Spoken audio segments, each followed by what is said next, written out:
Hello everyone, recently আমি গিয়েছিলাম বোলপুর শান্তিনিকেতনে। আর সেখানে কিন্তু আমি খুব সুন্দর একটা প্রপার্টিতে ছিলাম। তো সেটাই তোমাদের সাথে শেয়ার করলাম। তো আমাদের এখানে আস্তে আস্তে অলমোস্ট বিকেলই হয়ে গেছিলো।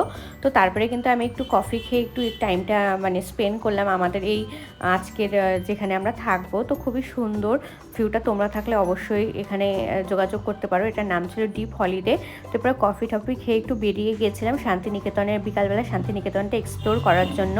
আর শান্তিনিকেতনের এই ফেমাস বটবৃক্ষটা কারা কারা চেনো আমাকে কিন্তু কমেন্ট সেকশনে অবশ্যই জানিও।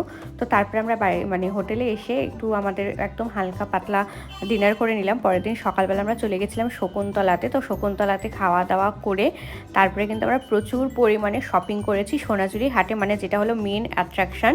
তো এখানে তো অল্প কটা ব্যাগ আছে, বিপ্লবের হাতে আরও অনেকগুলো ব্যাগ ছিল। তো এইভাবে আমি শান্তিনিকেতনে ওই আমার 2টা দিন কাটিয়েছিলাম। তার তোমাদের কাদের কাদের শান্তিনিকেতন ভালো লাগে কমেন্ট সেকশনে অবশ্যই জানিও। দেখা হচ্ছে নেক্সট ভিডিওতে। টাটা।